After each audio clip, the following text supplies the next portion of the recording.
chapter 4. Ephesians chapter 4 verses 2 and 3. Gagawa na lang kayo ng sign and wonders pag 10:30 na.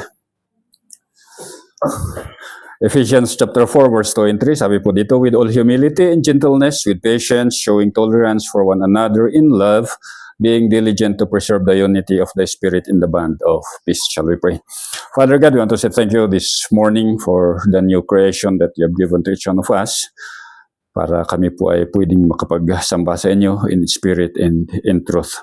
At sa umagang ito ay dinadalangin po namin ang aming mga kapatiran na hindi nakadalo, yung mga may sakit.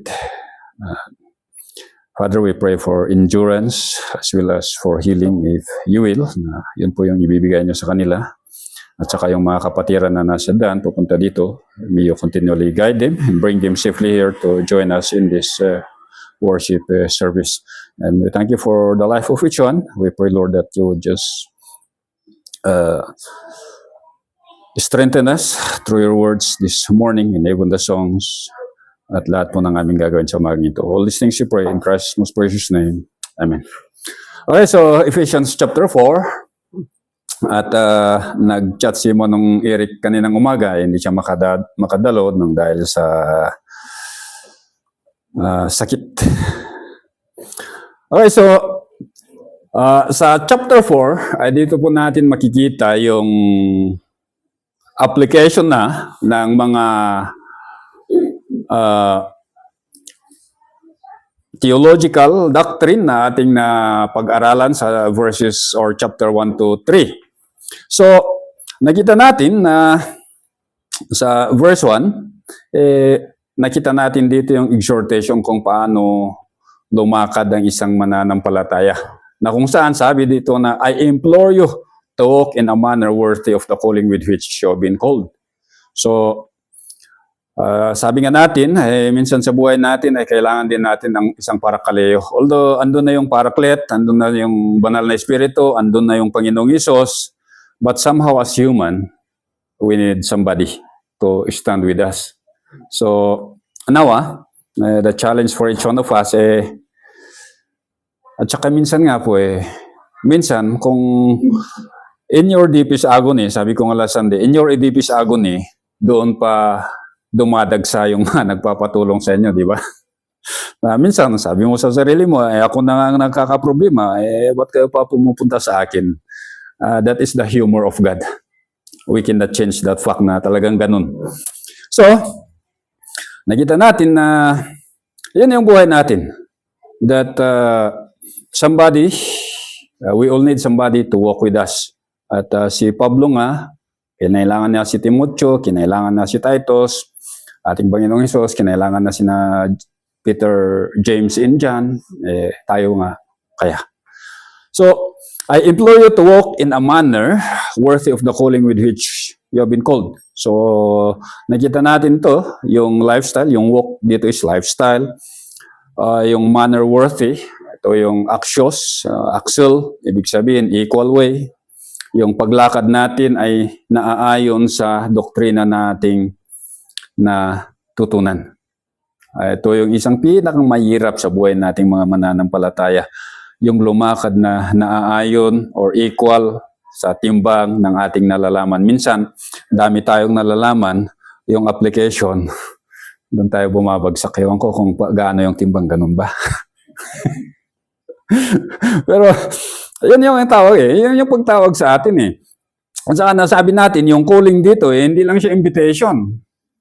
Kasi kung titingnan natin yung root word ng calling, talagang it is a command. Na ito yung sinasabi ng Diyos. Bakit ba nang uutos ng Diyos? Kasi nga kung babalik tayo, nakita natin sino yung kanyang inuutosan, yung kanyang mga hinirang. Those whom He had chosen before the foundation of the world, those whom He had predestined to adoption as sons, those whom yung kanyang mga tinubos, yung kanya pinatawad. Hindi ka uutusan ng Diyos kung hindi ka ganun sa kanyang harapan. Kaya uutusan ka ng Diyos na mamuhay ka na naaayon sa doktrina na nalaman natin kasi alam niya na isa ka doon. Kaya kung walang kautusan sa atin, ewan ko ba. So sabi dito, walk in a manner worthy of the calling with which you have been called. So yun yung buhay natin. Mamuhay tayo, lumakad tayo na naaayon or equal with the way sa pagtawag ng Diyos sa atin to be in Christ, in the body of Christ. Kaya as a Christian, wala po tayong dahilan. Kasi bago pa man tayo tinawag ng Diyos, andun na. Balik ka sa chapter 1, chapter 2, and chapter 3. Doon natin makikita, sino ba tayo? Kaya, wala po tayong dahilan na hindi sumunod sa kanyang kautusan. So, in verses 2 and 3, ay dito naman natin makikita, Ephesians chapter 4, verse 2 and 3, dito naman natin makikita yung manner. Paano ba tayo lumakad? So, paano ba tayo lumakad? So, sabi dito, with all humility, gentleness, with patience, showing tolerance for one another, being diligent to preserve the unity of the Spirit in the bond of peace. So, itong verses 2 and 3, ito enumerates or pinapakita sa atin yung 5 virtues. 5 pag-uugali or grace, character, na nagpapatibay at nagpapalaki sa ating paglakad bilang isang Kristiyano. That is equal with the calling with which we have been called.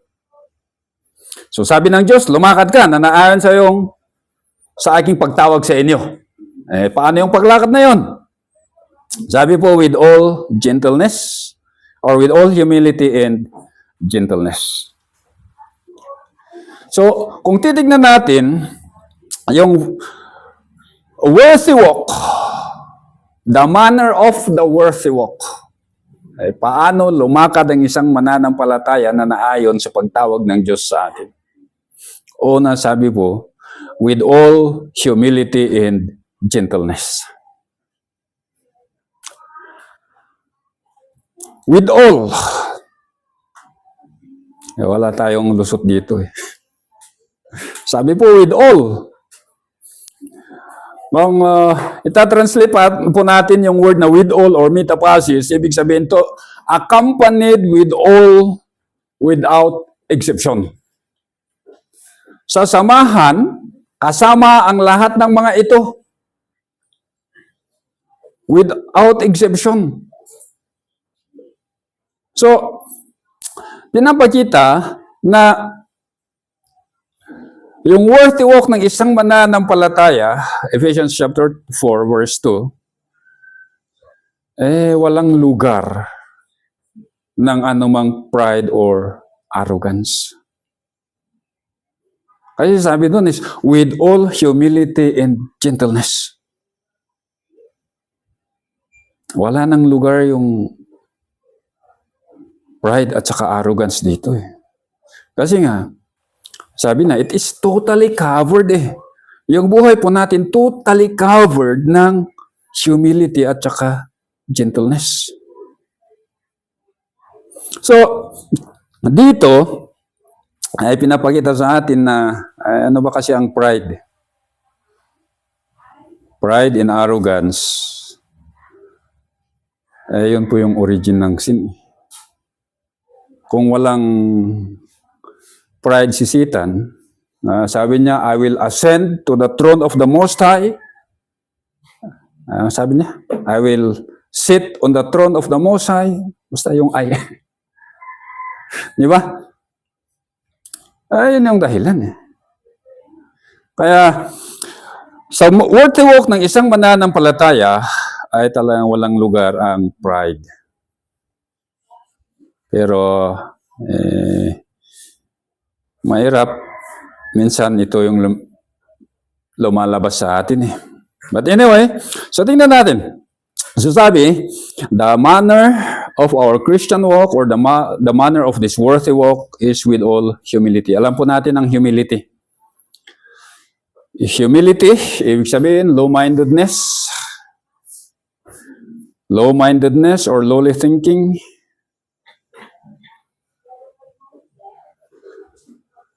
So ito yung pinapakita, yung isang pag-iisip ng isang mananampalataya. Against the backdrop of the sober abounding grace of God, na habang nakikita natin yung super abounding na biyaya ng Diyos, ay doon po natin makikita na wala akong kakayahan kung wala siya. Di po ba? Wala akong kakayahan kung wala siya. Na yung inner mindset po natin, it is continually transformed, it is continually renewed by the Holy Spirit through the Word. Na kung saan, yung isipan natin ay talagang nababago siya. Dati mataas tayo. Mataas ang tingin natin sa ating mga sarili. Sabi natin, ito, pinag-aralan ko to, alam ko to. Hindi pala ganun. Sabi po, with all humility. So, ang lakad ng isang mananampalataya na equal with our calling is with all humility. So, with all, sabi nga, yung all na yon without exception. Talagang ibig sabihin, ang buhay ng isang mananampalataya, it is about humility.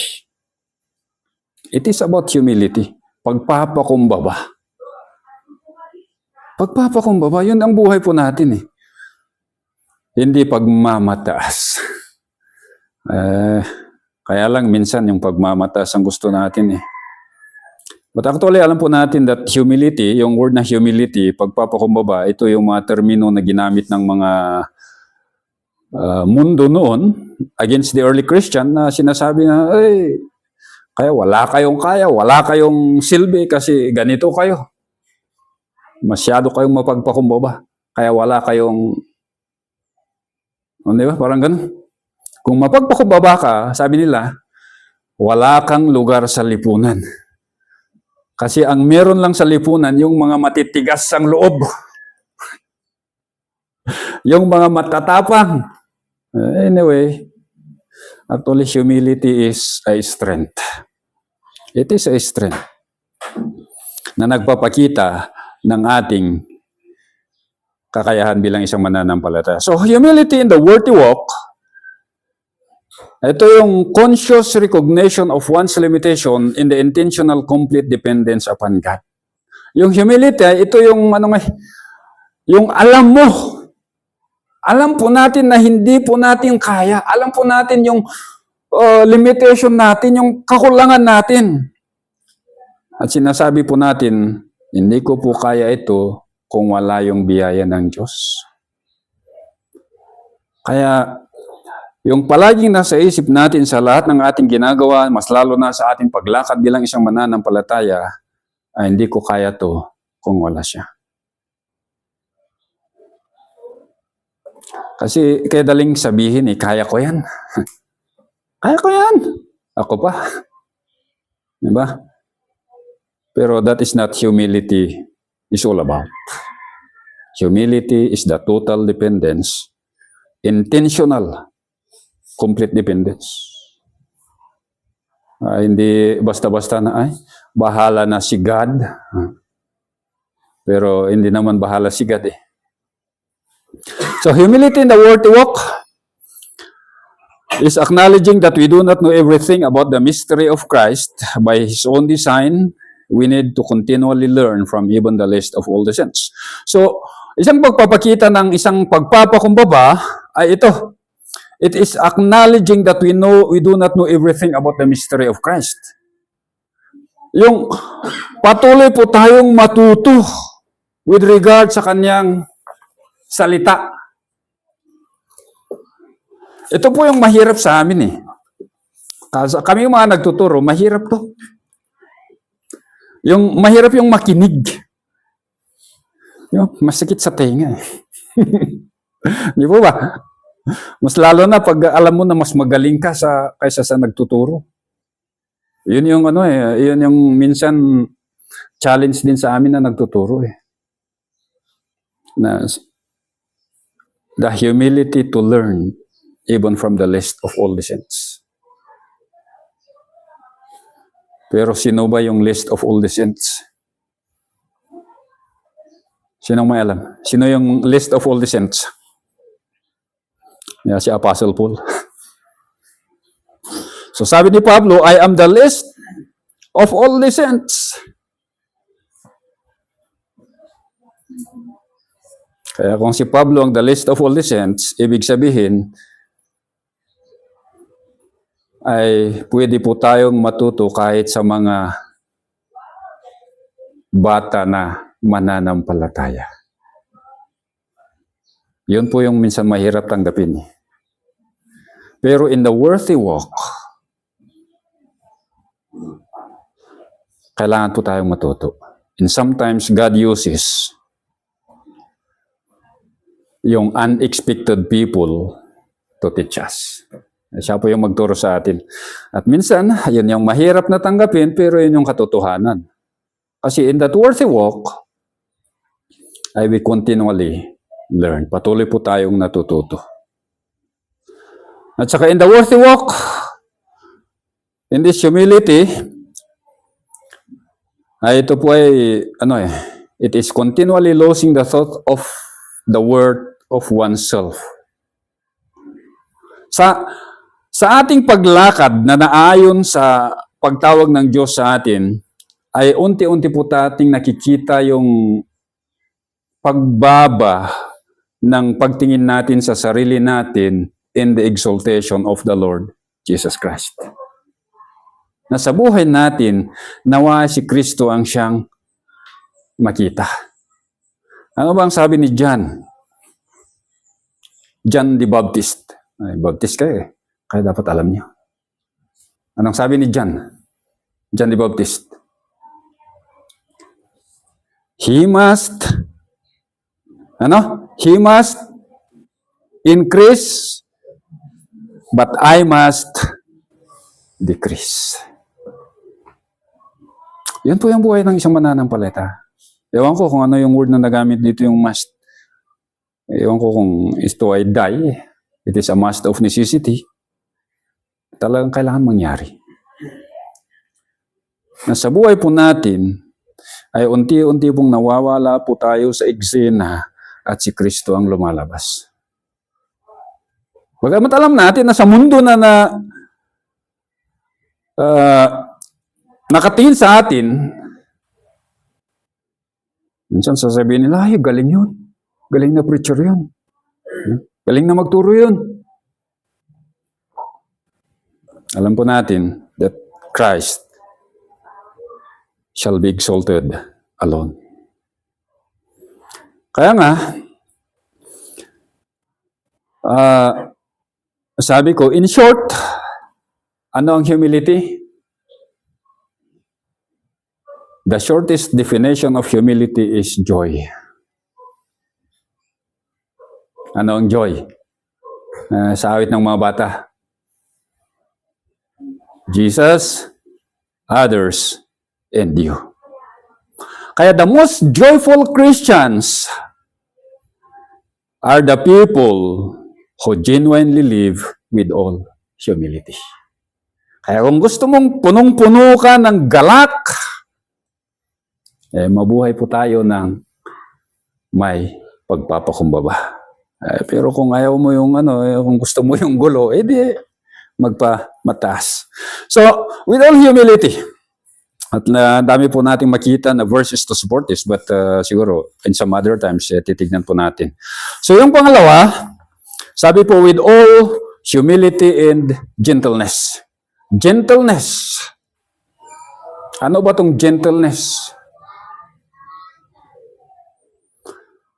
Anong Tagalog ng gentleness? Hindi ko nakita sa Tagalog, Tagalog translation. Gentleness. So gentleness, ito yung isang pag-uugali ng puso na nagpapasakop sa soberenya ng Diyos or the sovereign plan of God sa kanyang buhay na wala ang murmurings at saka disputings. Gentleness is the God-given behavior of the heart that submits to God's sovereign program or plan in one's life without murmurings and disputings. Yun daw yung yung gentleness. Yung pagpapasakop sa Diyos. Unang-una, pagpapasakop sa Diyos. Na anuman yung dumating sa buhay natin, alam po natin na may plano ang Diyos. Kaya salubungin po natin yung mga yon na wala yung moryot at walang pagdadabog at saka walang pagsusumbat. Minsan sa weather nga lang minsan, namumroblema tayo. Ayo, umulan na naman! Parang sinabi natin, "Uy, Panginoon, di mo alam ang inyong ginagawa." Kasi sabi sa salita, "When I see the clouds, I see the rain," sabi ng Diyos. Minsan, yun lang. Sa mga practical na bagay na yun, minsan hindi nakikita yung gentleness natin, yung pagpapasakop pa natin sa Diyos. Na kung dumating yung mga problema, yun may suliranin sa buhay natin, ang dumarating, yung lumang pagkatao, yung pagdadabog sa Panginoon, pagsasabi na, na naman to. Diba? Late tayo sa traffic, anyway, that is part of growth. Na minsan, darating ang mga yon para makita natin na, kailangan ko palang lumago. Kailangan ko palang magbabad sa salita ng Diyos. Kasi sabi nila, ayon sa research, yung mga tao na namumuhay sa salita ng Diyos 7 days a week, sabi nila, they face the problem with confidence. Na may pagpapasakop sa soberenya ng Diyos sa ating buhay. Pero sabi nila, pag isang beses ka daw na nagbuklat ng iyong Bible sa isang linggo, pag darating ang problema daw, talagang sasabog si old man. Mahirap pa naman pag si old man ang sumabog. Kaya, yun, maganda din yan. Pero that is a research. Kaya sabi ko, totoo siguro. So, gentleness in the worthy walk is the God-given attitude that gladly bears the reproaches and injustices of man without bitterness, resentment, and revenge. So una, sa Diyos, yung pagpapasakop sa Diyos. Pangalawa, yung ibig sabihin ng gentleness ay ito yung God-given attitude na we gladly bears na anuman yung mga persecution, anuman yung mga insults na nanggagaling sa ibang tao, ay kinakaya natin yan. Hindi po tayo sumasabog. Wala pong bitterness, yung sakit ng damdamin. Wala pong resentment, yung talagang gusto mo ng sika lang tinangan ay itin na po At saka wala yung revenge.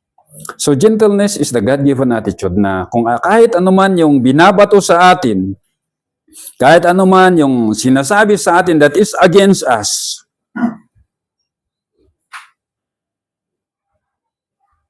we gladly bear.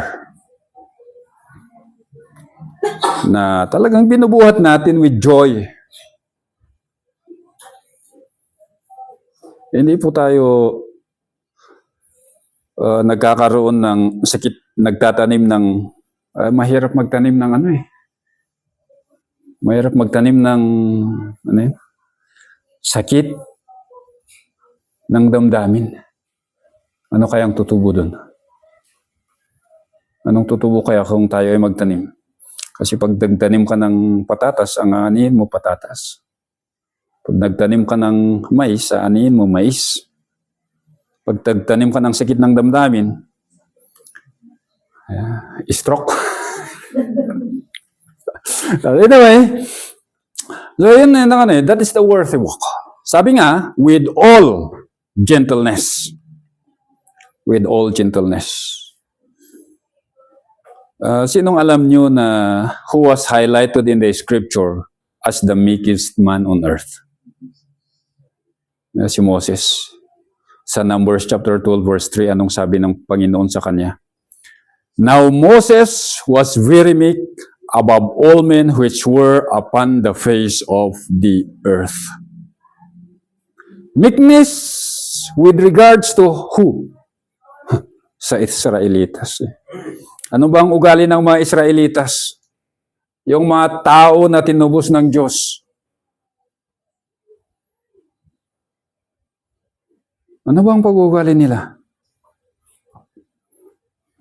Alam po natin yan. Complain dito, complain doon. Kulang ng pagkain. Moses, ba't mo kami dinala dito? Pero anong palaging ginagawa ni Moses? Palagi po niyang dinudulog ang mga complaints ng mga tao sa Diyos. So, yun po. Yun po ng buhay natin bilang isang mananampalataya. It is bearing. Talagang ibagkat tayo nga nagiting iba to da kada tayo. Awan sakit, iti panunot. Although at first siguro, talagang masakit. Masakit sa damdamin. That is true. Pero yung pagtatanim ng sakit sa loob-looban natin, ayun po yung masama. To be hurt, talagang normal yun, kasi tao nga tayo. Pero planting the seed of bitterness, ayun yung hindi maganda. So with all gentleness, ayun po yung kailangan natin gawin in order for us to walk in a manner worthy of our calling. Tapos, pangatlo, sabi po, with patient. Ito yung isang word na favorite natin. Ito po si makrotomia. At sabi ko nga, kung gusto mo makilala si makrotomia, yung may mga asawa, just look at your asawa. Sila yung makrotomia. Sa mga bata, just look at your parents, sila yung mga makrotomia. Sa church, sino yung makrotomia mo? Yung mga kapwa mo mananampalataya. So si makrotomia is is holding back one's feeling, yung hurt feeling for a long period of time against the insult and injury of other people, especially within the church, kasi church ang usapan dito, that we don't control. So, makrotomia is longanimity. Ewan ko kung anong pronunciation nito. Longanimity. Longanimity, sabi ni William Webster, ito po yung definition ni longanimity. Is a word with a long history. Talagang mahabang kwento ng word na to. It came to the English in the 15th century from the late Latin adjective longanimus, meaning patient or long-suffering. Longanimus in turn derives from the Latin combination of longos, long, and animus, soul. Longos is related to the English long and is itself an ancestor of several other English words, including longevity, long life, or elongate to make longer. So, and prolong, to lengthen in time. Now used somewhat infrequently in English, longanimity stresses the character of one who, like the figure of Job in the Bible, endures prolonged suffering with extreme patience. Yan po yung longanimity. Yung talagang kakayanin natin yung mga sufferings with extreme patience. Extreme patient, hindi basta-basta na patient.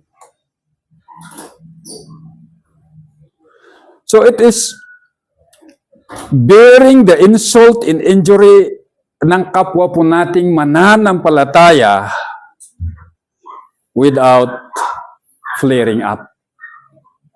Na hindi ka talaga sumasabog. Ito po yung ito po yung isang binigay ng Diyos sa atin na kakayahan. It is a God-given ability. Kasi sa atin mismo, wala tayong kaya. Maalala ko noon Nung kabataan, may narinig ka lang na konting pero tama naman yung sinabi nila, pero di ba masakit sa damdamin. Aba, sika lang ay. Gusto natin, risbak ka agad. Pero that is not with macrotomia.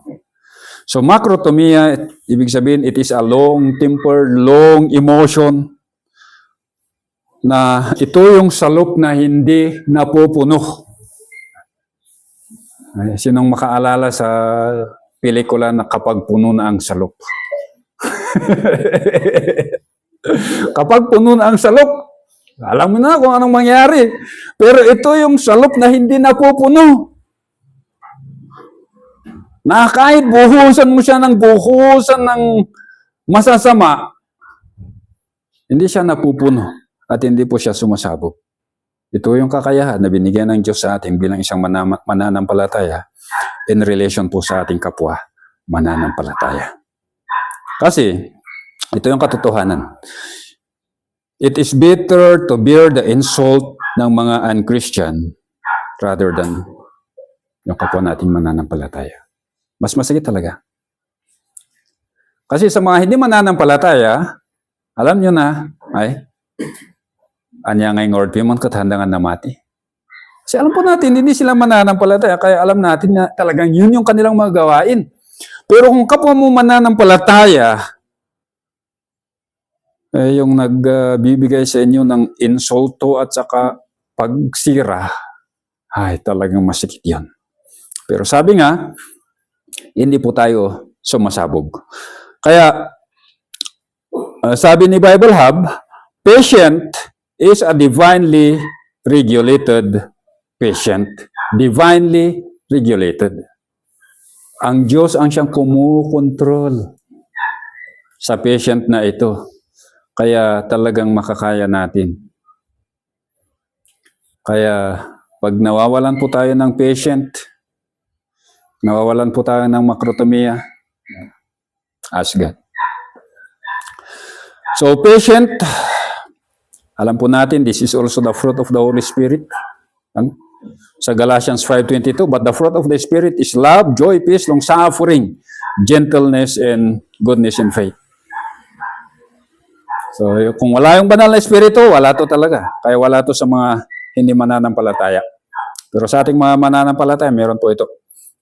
And then, isipin po natin, patient in the worthy walk is not produced by the Christian from his own power and ability, but it is a God-given longanimity to Christian. It is in the light of the imperfection and shortcomings of our fellow Christian against us.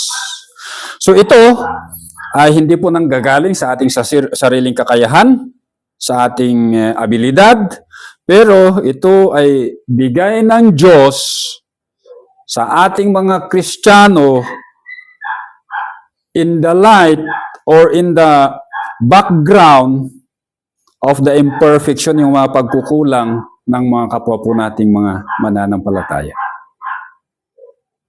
Kasi ayun yung katotohanan na sa ating mga Kristiyano, hindi ka pa nakakita ng perfecto na Kristiyano, maliban lang kung yung pangalan perfecto.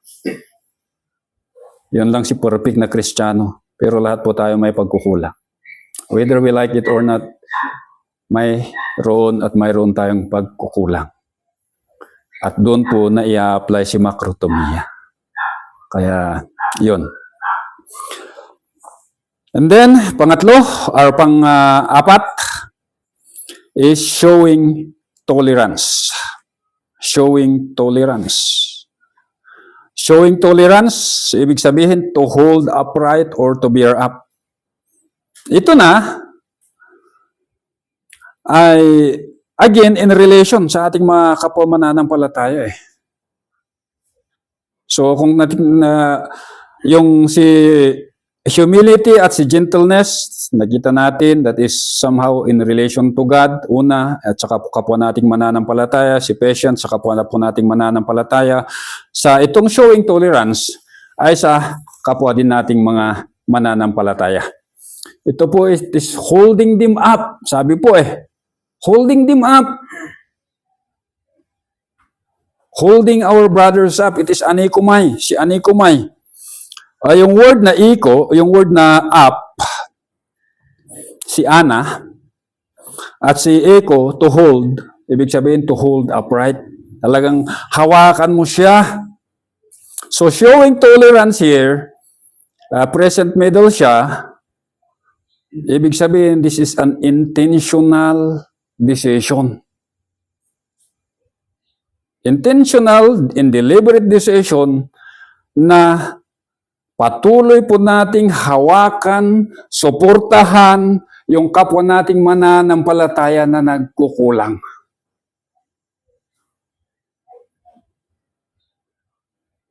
Yun po Yun po yung ibig sabihin ng showing tolerance. It is holding somebody up. Kaya kung pupunta ka sa verse 1, si Parakaleo. Ang isang gawain ng isang Parakaleo is to hold somebody up.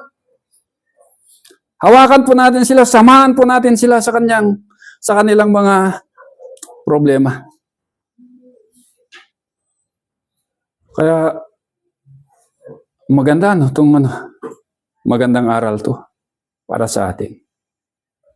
Ang talagang mahirap dito si application. Kasi it is easier, mas madali na sabihin na, akala ko ba naman, tagal ng Kristiyano yun. Akala ko ba man na natuto yan sa ganito, ganyan. Akala ko, ganyan, ganyan. Di ba minsan ganun? It is easier na magsabi na, ganito yan. Kaya pero dito, sabi po, we show tolerance. Okay. 10:30. Give me another 5 minutes, 5 to 10 minutes. Okay, so we are to show tolerance. You are to support each other up. At sabi po dito, in love. Support one another in love. So sabi po dito, sinong hawakan natin? One another. Sino yung one another? Yung kapwa po nating mananampalataya. At sabi po, holding or supporting one another in the sphere of love. Sa loob ng agape love. Kaya kung titignan natin, si humility and gentleness, si patient and forbearance, ay ito yung mga pag-uugali na nabigay sa isang mananampalataya to address the lingering pressure of imperfections and shortcomings of one another in love. Kasi alam ng Diyos, sa grupo ng mga Kristiyano, there is always that imperfection sa ating mga kahinaan sa laman. And only these 4 things or 4 characteristic, 4 attitude, siya yung maka-address sa mga problema na yan. Sabi nga, one another in love. In love is the only place for humility and gentleness, patience and forbearance strives to its fullness. Kung walang pag-ibig, wala si humility, wala si gentleness, wala si patience, wala si forbearance. Wala ang lahat ng mga ito. Kaya, challenge to each one of us. Walking in the manner that is worth, or walking according to the manner that is wherein we are called, ito, humility, gentleness, patience, and forbearance. Kaya, yan. So, shall we pray? Father, we thank you for this morning, yung inyong mga salita na aming pinag-aralan. Dalangin po namin na kayo po ang patuloy na gumabay, magbigay po ng kakayahan para ang inyong mga salita ay pwede po naming mai-apply sa buhay po namin bilang isang mananampalataya in relation, Lord, sa imperfection, sa pagkukulang ng mga kapwa po naming mananampalataya. We do understand, Father, that there are a lot of times na we saw the shortcomings. Nakikita po namin yung mga pagkukulang ng aming mga kapwa mananampalataya, but sometimes we ignore them. But here, Lord, you show us kung paano to deal with those shortcomings in imperfection through humility, with all gentleness, with patience, and as well as with forbearance. Nawa, Ama, sa aming mga buhay bilang isang mananampalataya ay makita ang mga apat na karakteristik na ito na bigay niyo po sa bawat isa sa amin. So Father, kayo po ang mapuri sa umagang ito at sa lahat po ng aming gagawin pa na di pa natatapos. In Christ's name we pray. Amen.